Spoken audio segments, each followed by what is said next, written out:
Welcome to the Thought Broadcasters Podcast. I'm your host, Cam, broadcasting thought-provoking frequencies and exposing not only the games within the game of life, but the traps hiding inside of them. Today we're talking about one of the most subtle games of them all, the validation game. Thought Broadcasters Podcast is brought to you by High Vibes Apparel, Accessories, Indie Publishing, Digital Media. It's not just a brand, it's a way of life. Now let's get into it.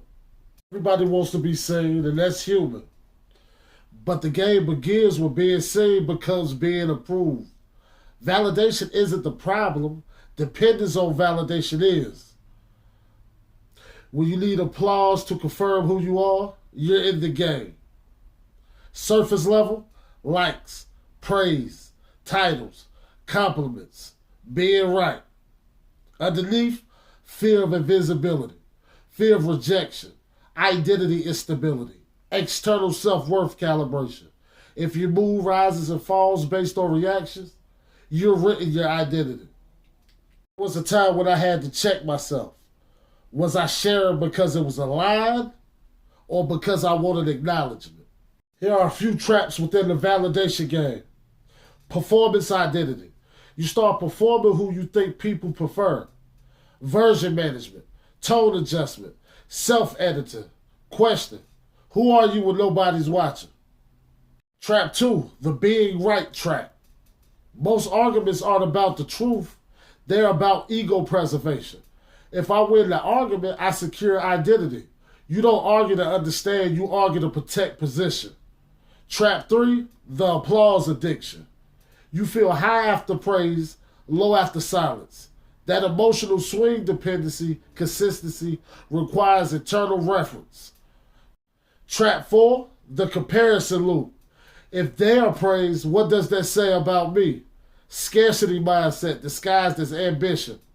Trap 5, moral superiority. Using awareness of growth as identity flex.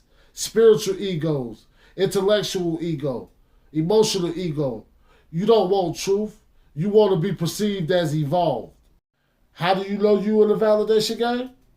You replay conversations in your head. You think about how you were perceived. Silence feels uncomfortable. Criticism hits deeper than it should.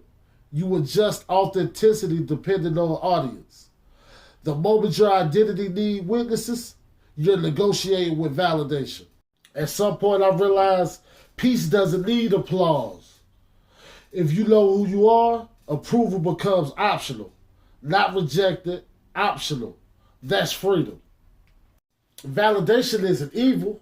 It's just an unstable foundation. You can appreciate praise without building on it.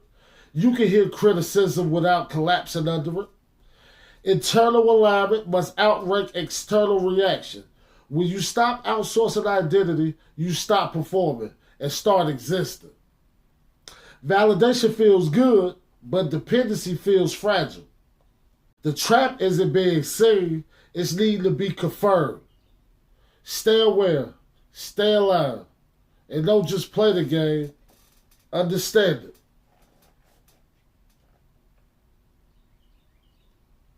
Transmission complete.